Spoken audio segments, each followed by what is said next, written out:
talking about like, yeah, looking into, you know, trying to get the product into the stores and in a better condition when people buy it, because we run a lot of they're called like stability testing, right? We'll put product into a container, we'll send it off to a laboratory, they'll keep it under specific conditions for like a certain amount of time. We just finished a stability testing where we had product in there for a year, and basically we ran a comparison between the product that we had stored at our facility for a year and the product that was in this container at the laboratory for a year. And basically, we got it back from the lab, poured both containers out. The one we had at our store, or at our facility, sorry, was still fresh, green, had a good smell. You know, I won't try to like tell you that year-old weed was like in perfect condition. It had a little bit of degradation to it. But compared to the stuff that we got back from the stability test, you know, it was brown, it was dry, it had no smell other than, you know, just your basic kind of nasty, like sickly, sweet, oxidized smell. And that was kept at 25 degrees Celsius for that year, right? Mm-hmm. Compared to where we have it stored in our vault at 16 degrees.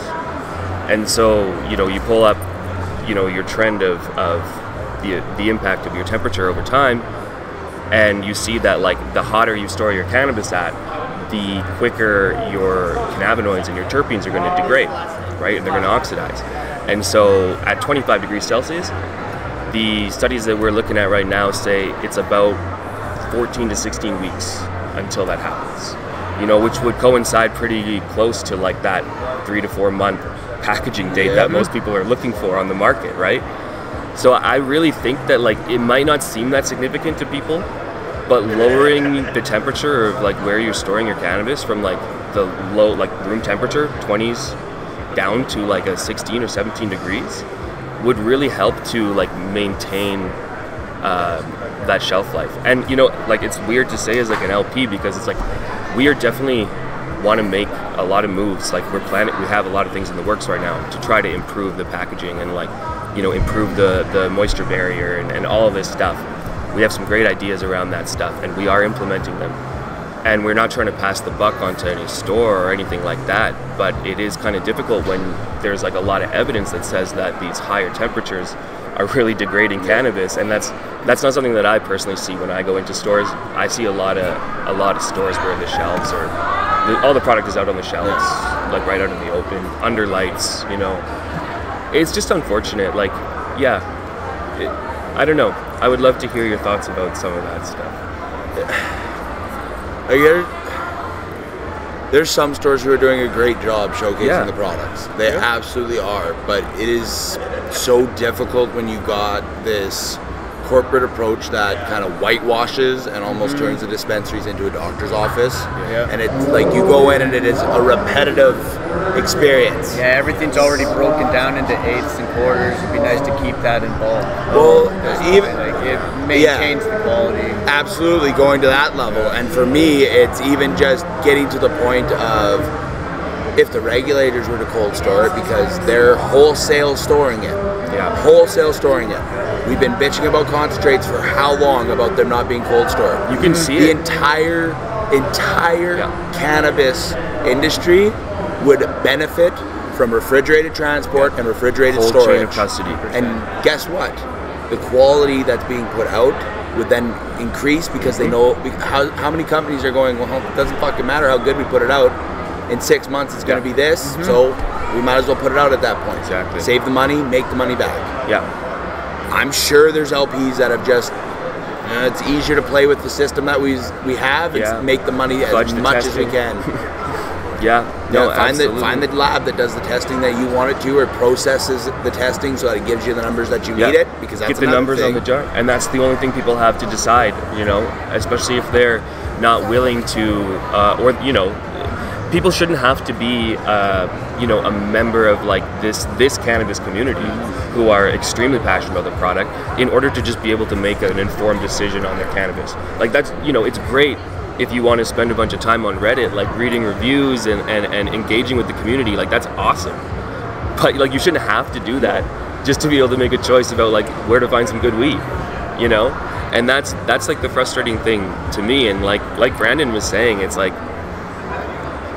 yeah, I think that when all of us envisioned like the experience of going to a store and buying cannabis legally, you know, it was much more like what Brandon is saying. It's like you get to go in, you know, there's a big jar, you know, a pound of weed right there, and you get to put your nose in it, and you get to smell it, and look at it, and then, you know, they'll pack it up for you, weigh it out there, you buy it, you walk out the door with it, you know, and there would be so many benefits to that, to the consumer, to the LP, and I know that the regulations are like not likely to change around it anytime soon, but, you know, to me, anything we can do to move closer to that, or to make it more consumer friendly, like if these guys get this clear jar, you know, through, and it works, it's like, that's awesome. Like, that's great that consumers will be able to look at that product. Yep. And now that LP is held to a high standard of putting something in there that is going to be visually appealing,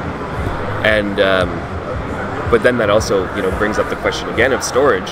You get a clear jar, you know, you don't have UV protection necessarily there. You're going to want to make sure that that's going to be stored, you know, in dark and cool.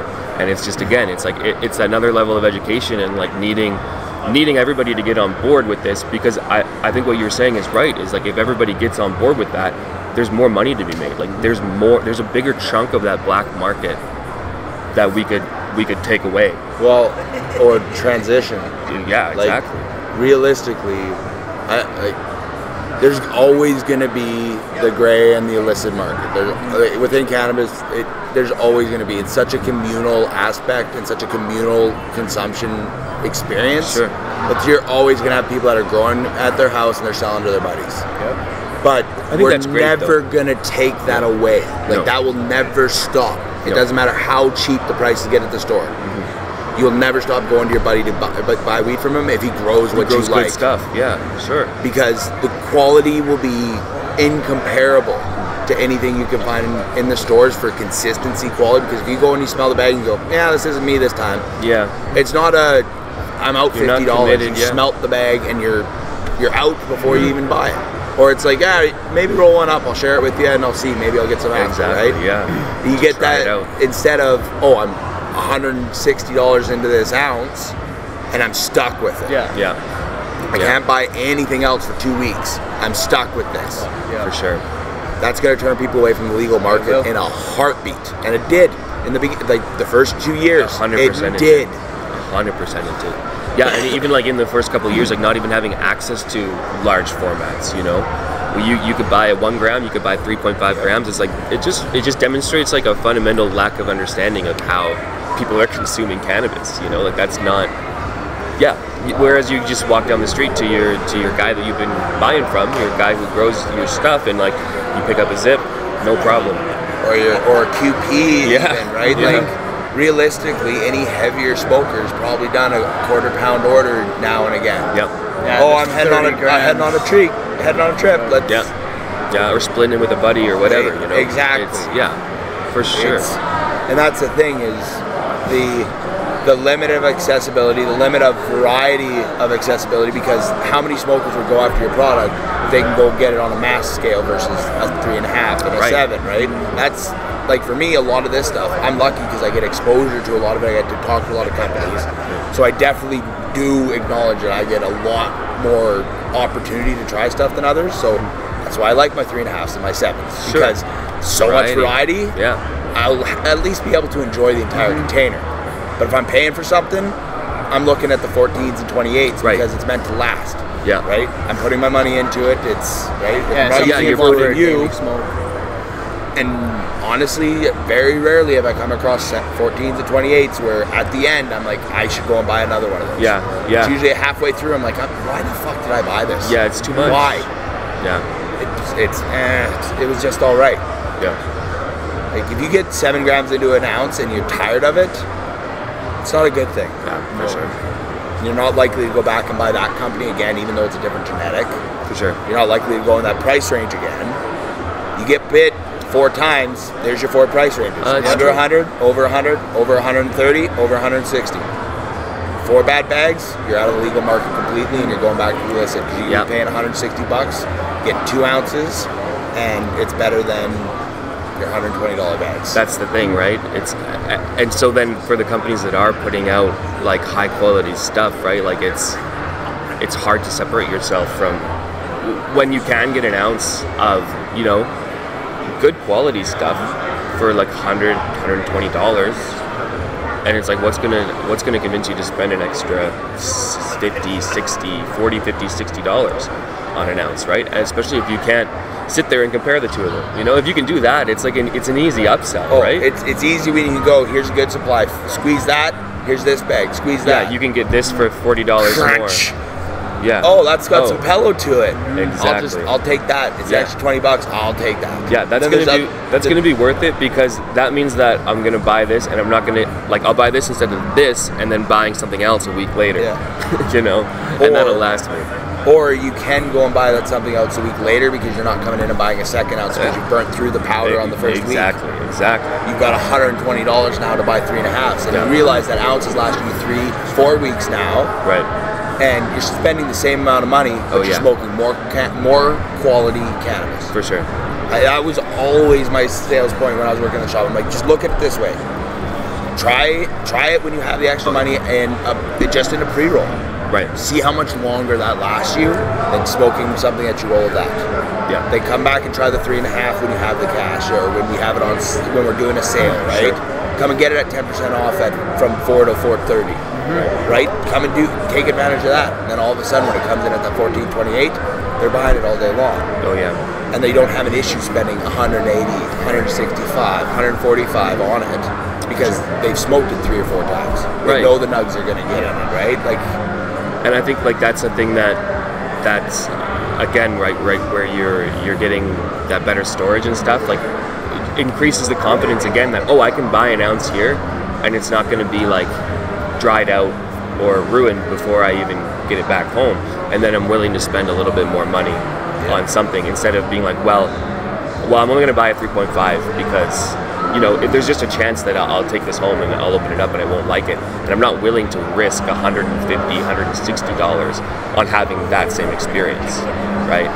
And like that's another thing that we're really trying to do right now, that we started doing, you know, honestly probably a little bit too late, was we're kind of aggressively sorting our lots now, and trying to, you know, more consciously not putting the task of making up the eighths and the quarters onto our packaging team, but like pre-sorting it so that it's just they got all the good stuff there that they need, right? And the 3.5s, it's like we want our customers to have that consistent experience of opening the jar and having that you know, picture ready bud in there every time that you do it. And that's been a lot of kind of work with our processing teams, our trimming team, and our packaging team, and they've adapted to that really well. So it's again one of these things where we started doing this maybe 4 or 5 months ago, and that product's probably just starting to get out on the market now. So it's like there's a lot of developments we've been working on that are kind of geared towards delivering a better experience, and I'm excited to see like if that starts to make a noticeable change in the way people are getting our product, you know. Well, I can say I've noticed improvement from your guys' grow from start to finish, right? Yeah. This re-release of the Lemon Z is the first Lemon Z I'm excited and I enjoy smoking. I said the exact same thing. And it's like, for you, like, almost until I smoked that one, I was like, I'm just not a Lemon Z guy. Yeah. Must not be my genetic. Until you find a phenotype. Since, 2019 I've been growing that one. That was my first week working at OGEN. I started on Monday, worked Monday to Friday, and on Friday afternoon they were like, our Lemon Z is ready to be harvested. Everyone's got to come in tomorrow on Saturday and we're going to harvest. So that was my first week.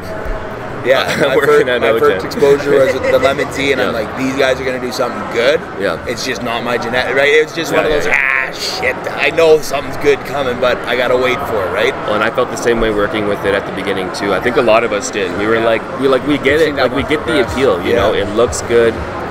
It's got a great high. I always have appreciated like the kind of like cerebral stimulating high from it. But it always leaned way more skunky. It was like skunky, earthy, and now it's like bright lemony. Yeah. Yeah, it's really... It was perfect for the market at the time. Yeah. Like as much as it wasn't my genetic, it was exactly what the industry needed at the time, because that was one of the few genetics that showcased, okay, weed is actually supposed to taste like something. Yeah, exactly. Because people were coming in and hitting descriptive points. It was one of the first genetics that people could consistently hit that. Right. That's not, at that point, that was year one of industry. There were not very many products that were doing that. Yeah, absolutely. Like Citizen Stash, because they were small batch at that their point. Mac 1. Yeah. Their Mac So 1. nice. And the Sage and Sour, when they first released it under their smaller production before they transitioned, unbelievable. They transitioned, they became another eco brand, honestly. Like they have the genetics, but they don't have the quality anymore in the genetic.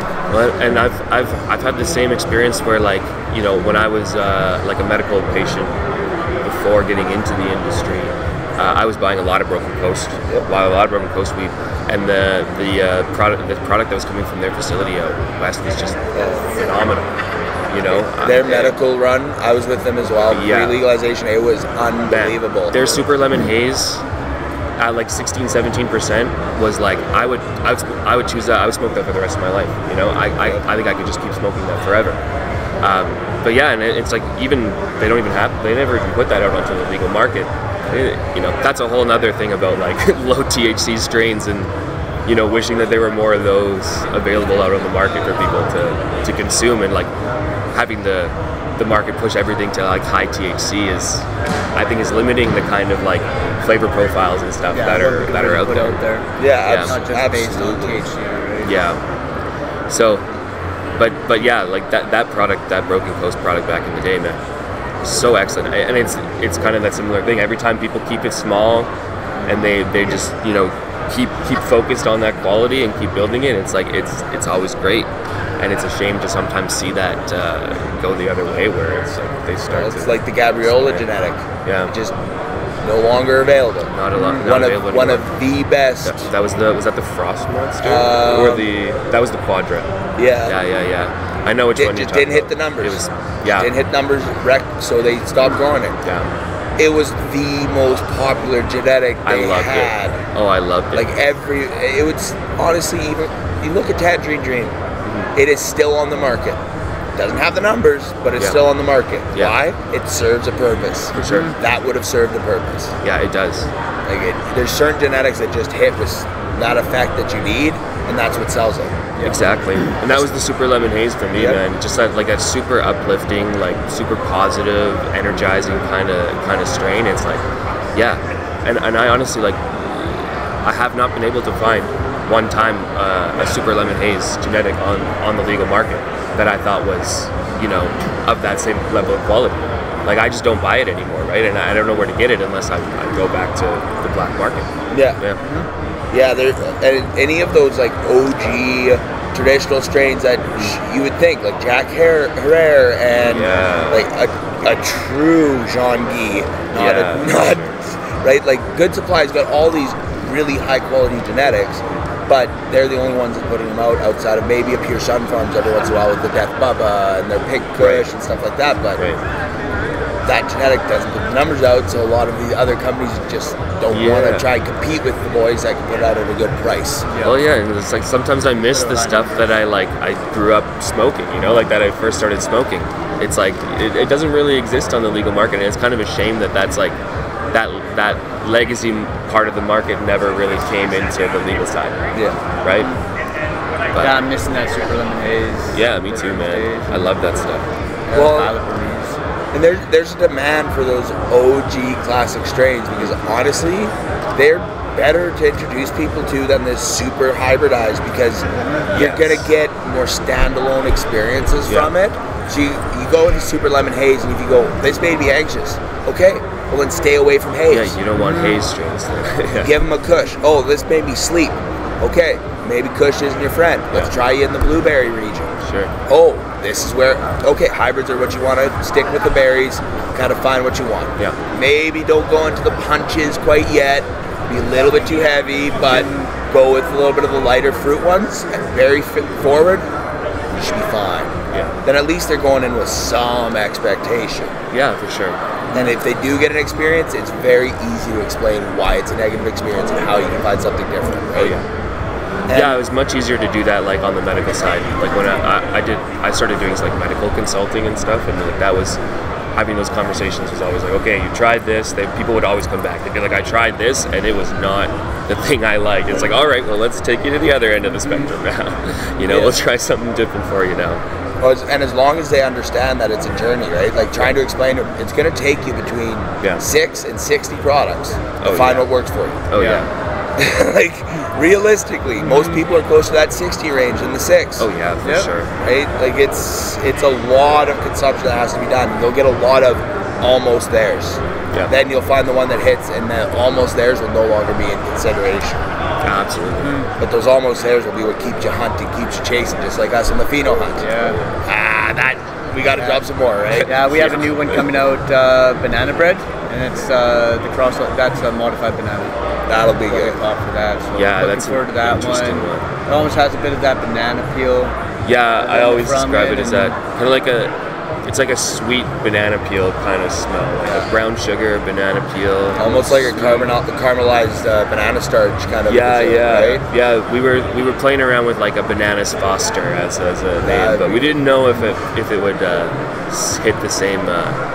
The same as just a banana bread. We were like, keep it simple. Banana bread. Everyone knows banana bread. Everyone loves banana bread. So. The one thing you could do is if you find another one that's similar, you could go fostered bananas. Then you don't have to worry about AGLC with the names with and the stuff. dessert stuff. Because they might not like that. But fostered bananas, then you can at least play with it. You can put that. You got to do that sometimes, right? And it's close enough that if you put a picture of that on there, people are going, there you go, we get it. But yeah, man, it's an interesting one. It's like this modified bananas. It's got like a little bit of it's got some GMO in its lineage, so it's got a little bit of that like funkiness to it too. And when you grind it up, it gets that like kind of like rubbery, gassy kind of vibe to it as well. So yeah, that's a really cool one. This one that we're working on that's coming up, I'm really excited about. And then the Velvet Apples, man, it's such a unique and interesting aroma to that one. It's just like much more of a subtle, creamy, herbal, floral kind of, apple-y thing. And it's like, I don't know. It's the one that keeps you kind of coming back to be like, what exactly was in there? Yeah, it's always nice when you go crack a jar and then you're going back 5 minutes later going, what the hell? Am I getting this now? Yeah. Especially when it develops and it's a continuous development, right? It's fun to see that. Like, that's what I love about doing my job is, getting to the plants when they're in flower.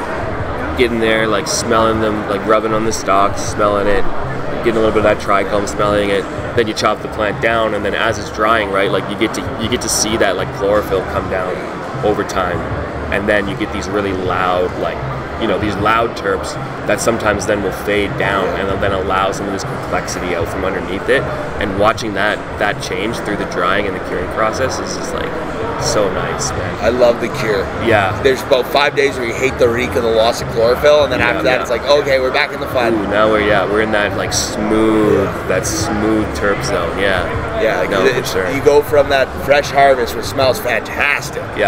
Then there's about 10 days of just like, if you're doing it right, if you're keeping your room cold, right? That's the thing. I always tell people, like, we do tours all the time, right? And they come into the dry room and they're always like trying to sniff around, and I'm like, it's not going to smell like much in here. Like, we don't want it to smell like a lot in here.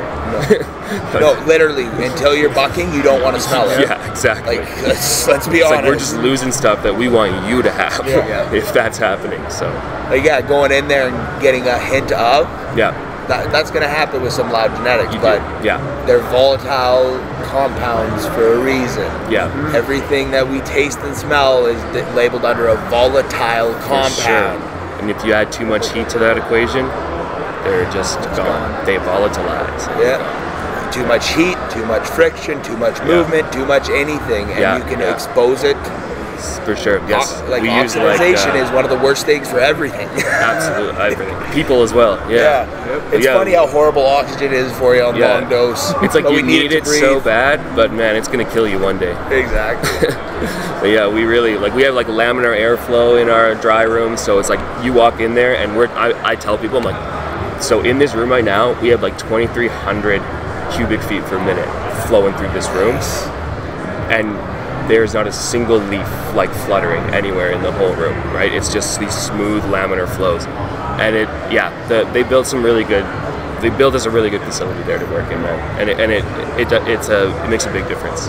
Like we invite a ton of people to come through and tour our facility at OGEN, and it's like you can see that, like, you know, they really invested into building a facility that can grow really high quality cannabis, you know, and that's so much of it is in, like, me and Baker know, because he's like doing all the environmentals and I'm doing all the drying. It's like dealing with mechanical equipment is like way more of this job than I ever thought it was going to be, and like having a solid mechanical and being willing to invest in your environmental control is a huge part of being able to develop a quality product. Oh, absolutely. And it's like scaling from your own, like, for the amount of people who had small ACMPR grows, maybe 3-4 rooms for flower at most, going to your rooms, 16, yeah. It is a totally different monster. Oh yeah. Your water filtration is on a different level. You've got all of those different rooms that are being ran, so each of them have their own unique controller that needs to be maintained and monitored. Oh yeah.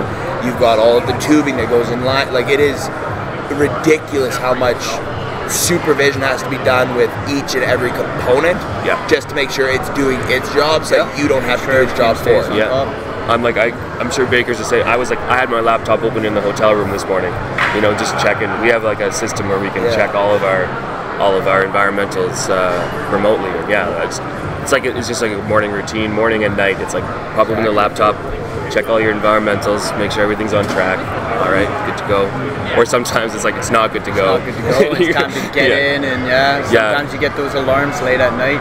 You gotta get in, get it going again, right? Yeah. Well, that's part of growing, right? And you don't have the consistency of 100% power all the time, right?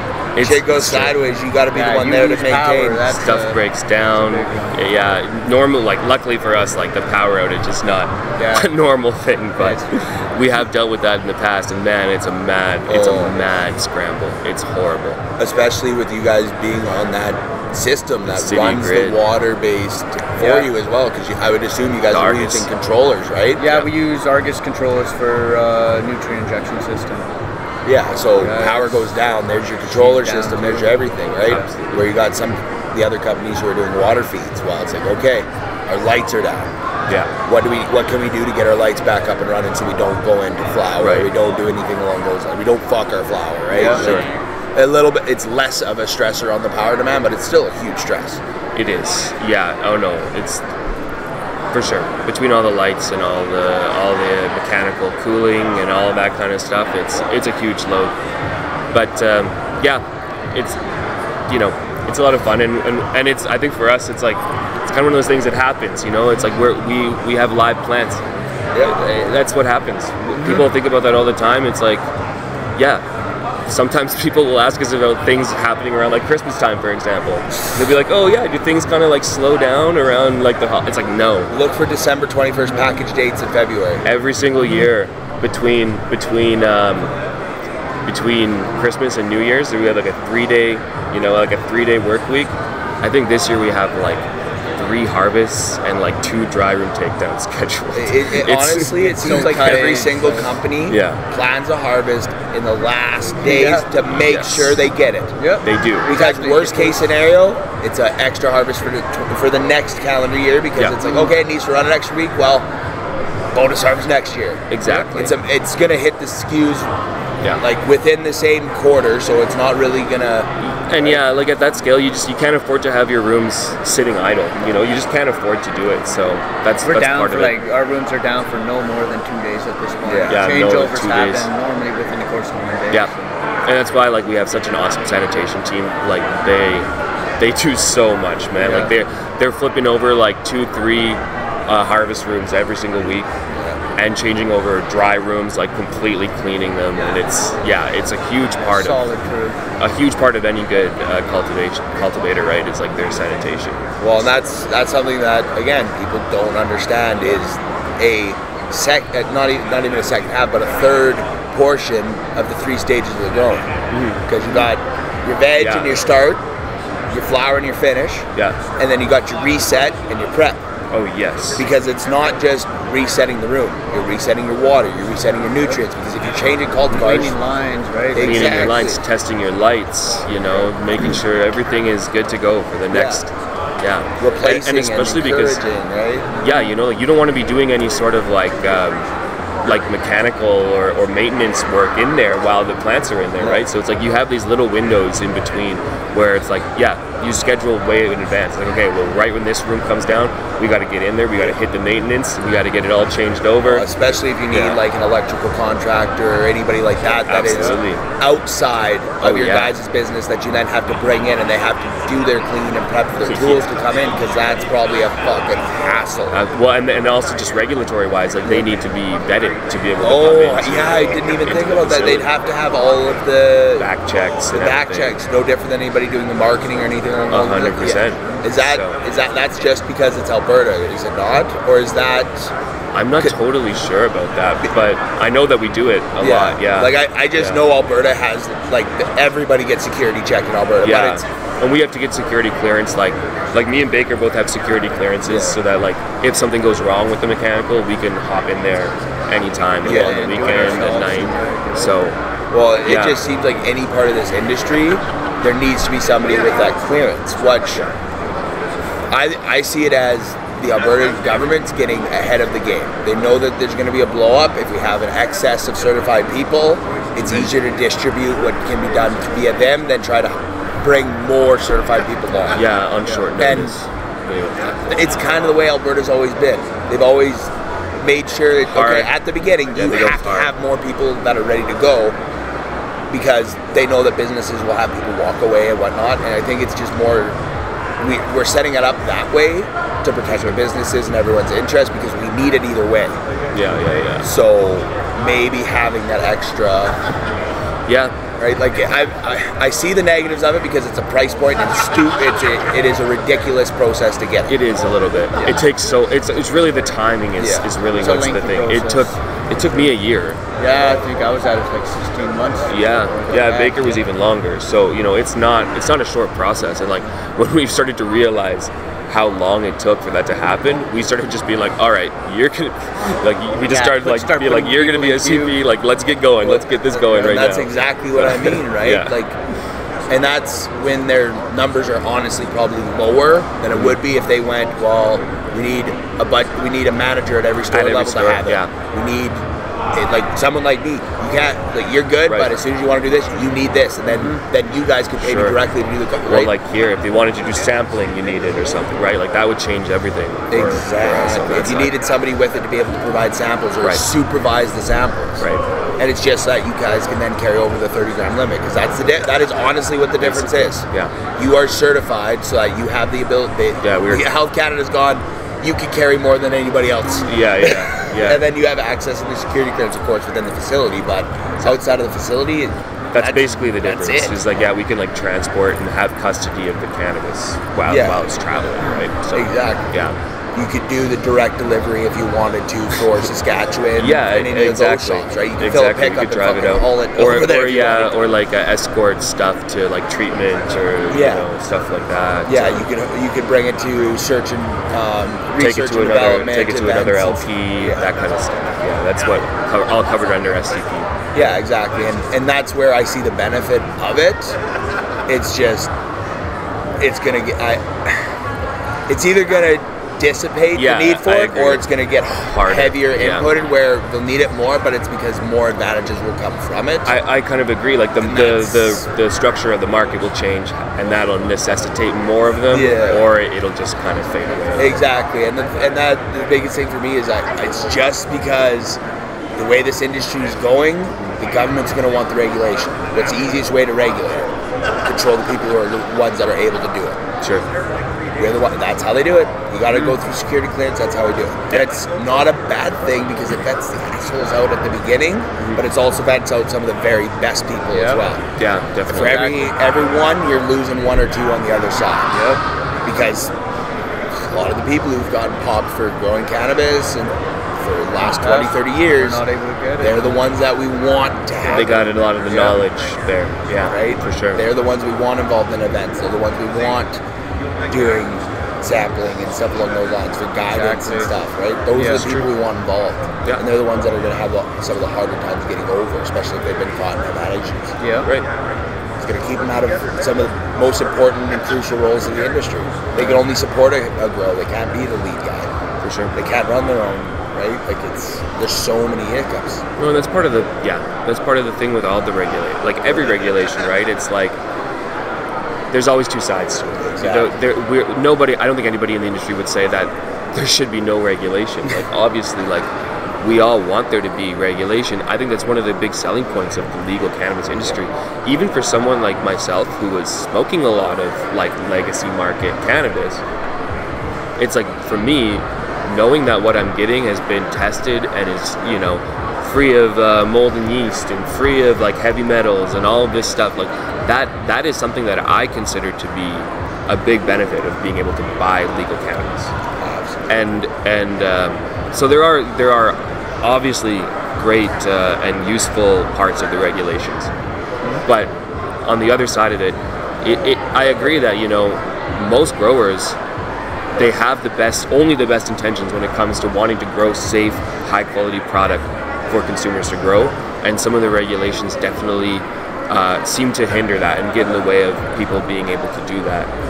And the basis of why the regulation is there doesn't always like make the most logical sense or have the most backing in like scientific basis, right? And half of the regulations are gray. Like they're not written in a way that it's how do you interpret it? Exactly. How do you implement it? That's okay, not when in this heavily of a regulated industry, because like you could lose your business if you don't toe the line. Right. So that gray area is not that gray at that point. You've got to pick which line you want to push, and you push a singular aspect of it. And there's a risk. Packaging, whether it's the product, like whatever it is, you push one thing and one thing only. Yeah. If you push too many, they're coming after you. They will use you as an example. Exactly, yeah. No, and that seems to be kind of the thing, right? Is like everyone's kind of holding that line against the regulations, and it's like here and there's like a little bit of a thing, and it's like, yeah, I think it's important for other LPs to speak up about things like that in the when the regulator comes down and say like, hey, look, what they were doing, like we don't have a problem with that. In fact, we would like to be able to be doing more things like that in the future. And like, let's use this as an example of how that regulation didn't really need to be followed because nothing bad happened because of it. And let's try to like find a way to come to some understanding of what we're allowed to do with that, exactly. And that's where there's these small cases of civil disobedience right now, where you've got places like Book Club where they set up their own consumption lounge. Stuff like that plays a big factor because that gives us the example of, right, well, look, nothing negative's come out of Book Club, so you're starting to see it kind of build up in other areas, right? Yeah. Edmonton's got something, their potluck, that's starting to become a monthly gathering. There's a little bit of a different style, but similar approach, right? It's gathering cannabis consumers, getting people like that together, sharing what they're smoking. Like I was there for the 420 event, pressing rosin, right? Like it's just exposing consumers to what we see here on small grade events. Sure, yeah. And that type of experience is really the next step in this industry. Exactly. The legalizing the consumption of cannabis, because we legalized the production and the sale. They didn't legalize the consumption to go alongside it. Because if they did, lounges and safe educational areas like lit research in Toronto would be available nationwide, and they'd be funded. Yeah. They'd be funded by the taxes and everything you pay into by the regulatory boards and whatnot. Absolutely. But they didn't allow the consumption of cannabis. They allowed the production and the sale. Why? They make money off of that. Yeah. They don't make money off of us sitting down and consuming. Well, and I think I totally agree, and I think that I was listening to a panel here this weekend, and one of the things that struck me that was being said, I think it was Andrew from Cannabis Tolling Solutions, was saying that like there was a bunch of activism that was done in order to get this for us, to get legal cannabis.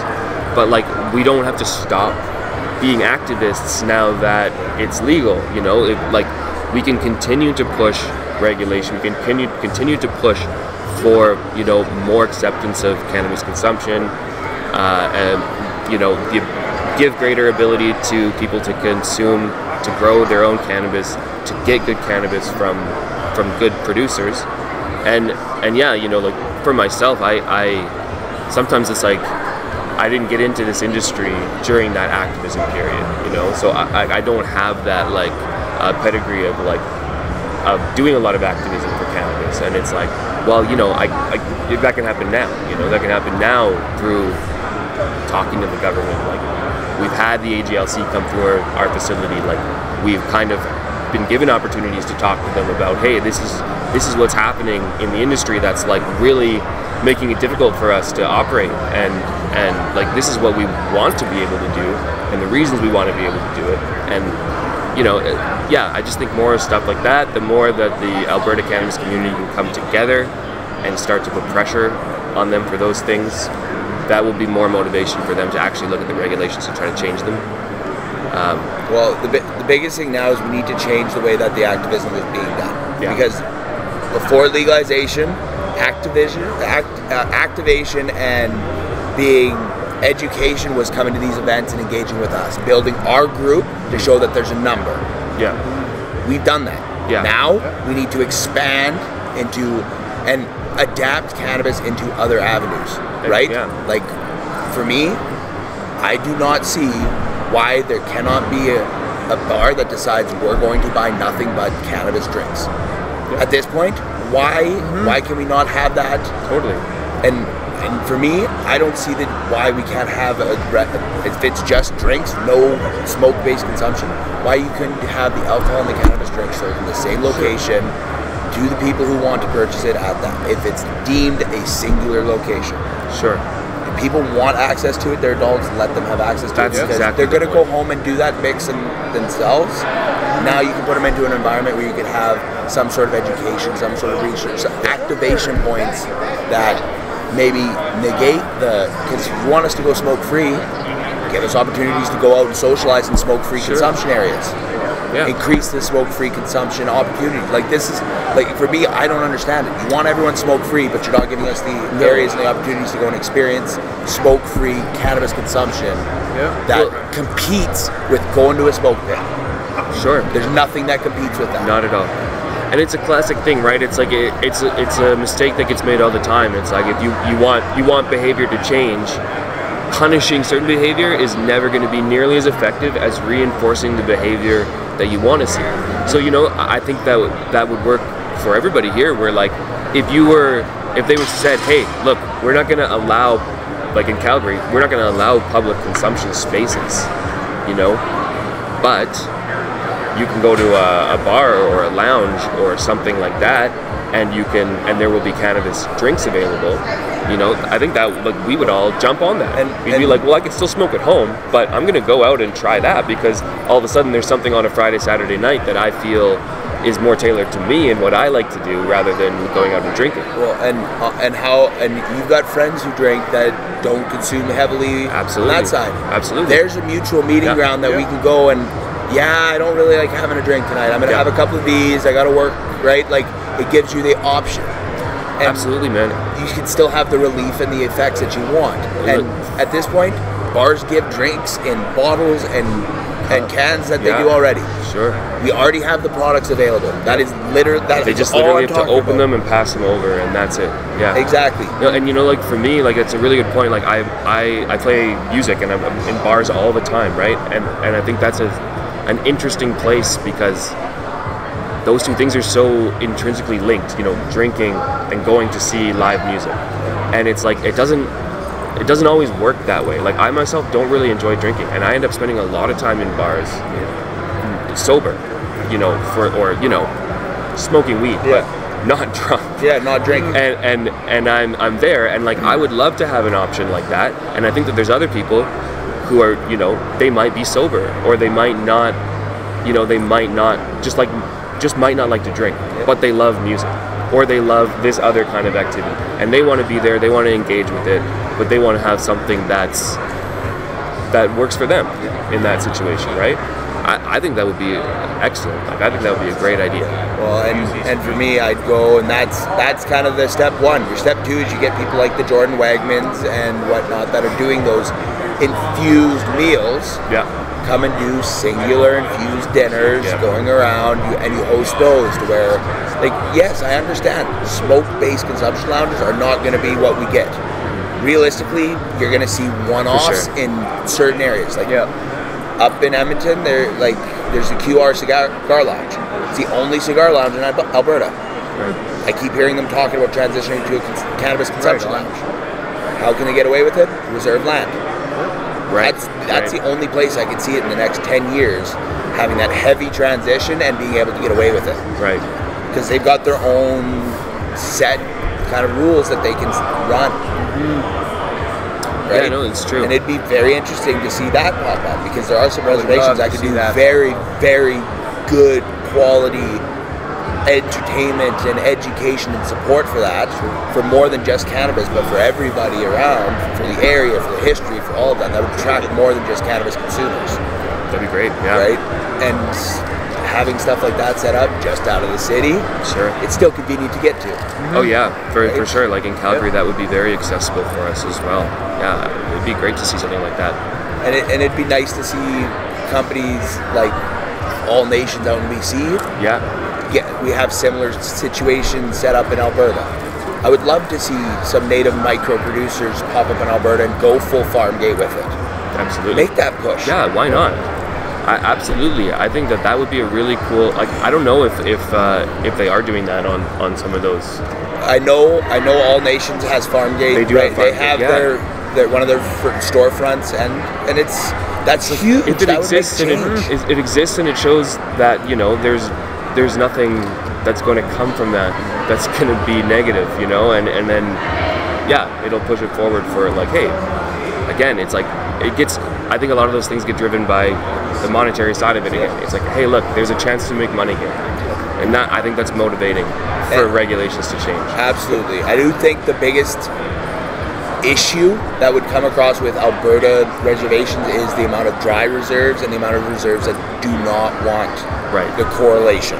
I think that might be our biggest issue, where if you look at BC, there's such a holistic approach to the medicine, and everything in cannabis is included in that. Psilocybin's included in that. Yeah. Right? Like, now you can hear like the DMT and things along those lines that are naturally occurring are included in the conversations, at the very least, that they're having now. Right. It may not be an option for everyone, but it's being talked about, which is more than what we can say about Alberta in general. Yeah. And they're providing opportunities to have access to cannabis at the farm gate on the reservations, creating revenues within the reservations, right? Like, it's just a different mentality. It seems like here it's much more like those things are being considered, but it's much more from like a clinical point of view, like, clinical research, you know, psychotherapy assisted stuff. Let's bring the product and guide how you can use it versus and really let's be the regulated. one to be the ones guiding, right? It's a different instead of treating mentality. it like a holistic, like a medicine, like a medicinal approach, right? Yeah. Like something everyone's educated on and can speak on, and they utilize it. It does feel like that. The Rocky Mountains make that barrier for us. It's crazy how big of a difference from BC to Alberta is, just for that general mentality and approach. For sure. No, it definitely feels that way. I mean, growing up in Western Canada my whole life, it's the difference between like going from the prairies to the interior BC and then out to the coast. It's like, man, you're going through three different countries there, basically, you know? Just going from Alberta, Alberta, you go east coast to west coast. Yep. Totally different topographical area, totally different personalities, totally different. Yeah. You go north where I am, where we are, it's full forest, it's hard, like, it's bush. Yeah. Go 2.5 hours north, farm. All the way up until you get to the top of the province. It's all farm up there. Yeah. Right? And then you get that top province, it's all bush, and then you get into the northern portion. Right. We have a gap just in northern Alberta that varies. We go from oil field, lumber, a little bit more heavy blue collar industry jobs to farm. Then back to industry blue collar. And there's a little bit of that blended in, but get that swing. And then you come down south and it's farm, Edmonton. Yeah. And then you go east-west and it's totally different routes. For sure.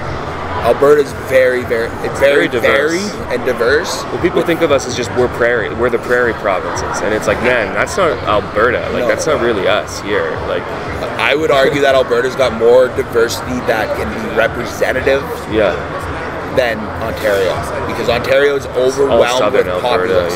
Yeah. Where it's just heavily developed, urban centers. Yeah. And like, if you go to like Northern Ontario, I've been through Northern Ontario a bunch, and it's like, you know, it's a very different place than when you're around the GTA or Ottawa or anywhere like that, right? It feels like a totally different.